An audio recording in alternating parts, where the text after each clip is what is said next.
कुछ नहीं, बस श्वास आ रही जा रही, आ रही जा रही, और अचानक आपको ज्योति प्रकट हो जाए। क्या होंगे?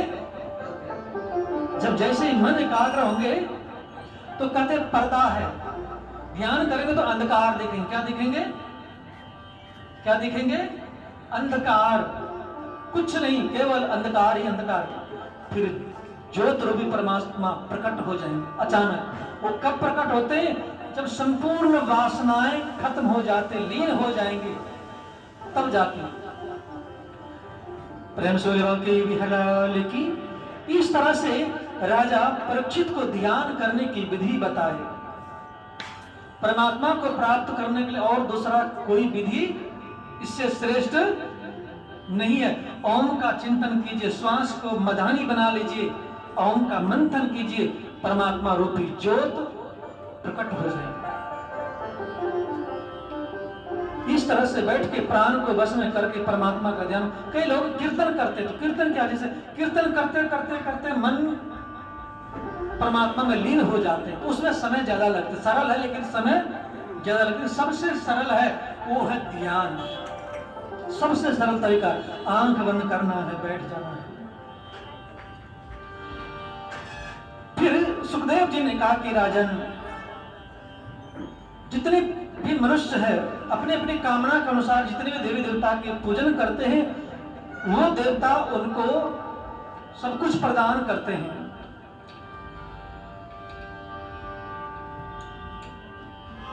देवी मायां तु श्री कामास्ते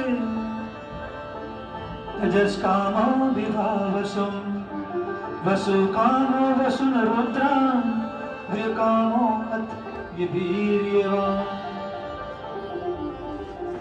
जिन्हें ब्रह्म तेज की इच्छा हो, ऐसे व्यक्ति को चाहिए कि बृहस्पति की आराधना करें। देवताओं के गुरु कौन है? बृहस्पति। जिन्हें तेज हो, बुद्धि चाहिए तो बृहस्पति की, और जिन्हें शक्ति चाहिए, शरीर में बल चाहिए तो इंद्र की आराधना। किसकी चाहिए?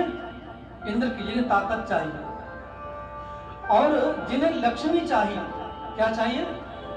लक्ष्मी तो भाई सबको चाहिए, सभी चाहते हैं कि लक्ष्मी हमें मिल जाए।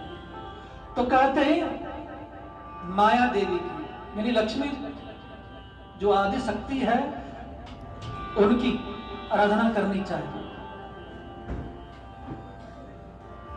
और उसके बाद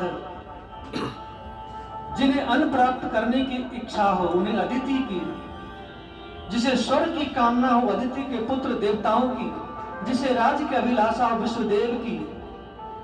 इस तरह से जिन्हें आयु की इच्छा हो, जिन्हें चाहिए कि हमें बहुत लंबी आयु जीना है, अश्विनी कुमार की। फिर अंत में कहते हैं कि देखिए जिस जिसकी देवता की आराधना करनी, जिन्हें ज्ञान चाहिए उन्हें महादेव की, जिन्हें विद्या चाहिए, ज्ञान चाहिए, किसकी पूजा करनी चाहिए? भगवान शिव शंकर की। उसके बाद कहते राजन,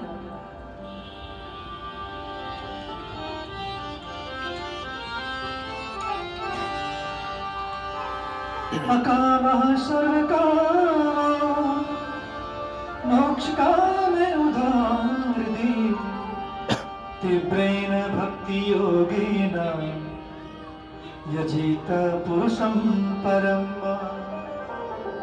जितने भी मन की इच्छा कामना है सबको खत्म करके एक हरि का भजन करें तो सब कुछ प्राप्त हो जाते। कहते एक साधे सब साधे और सब साधे सब जाए।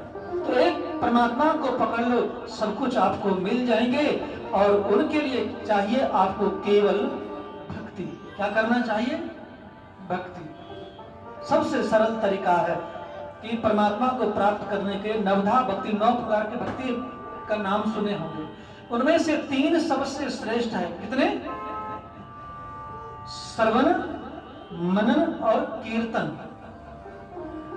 कौन कौन? श्रवण, मनन और कीर्तन।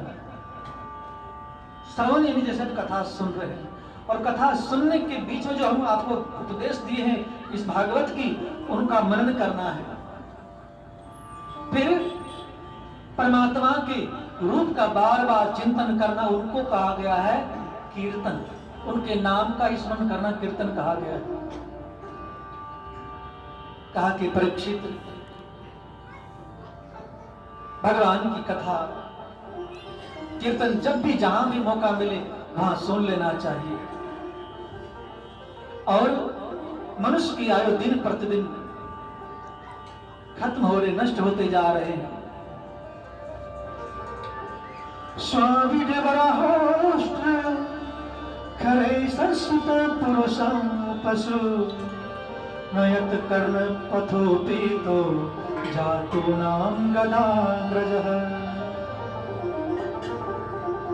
जैसे मनुष्य के पास थोड़ा सा धन, वैभव, रूप, बल, यौवन जब प्राप्त हो जाते हैं तो अभिमानी हो जाते हैं। आपने ऊंट को देखे हैं?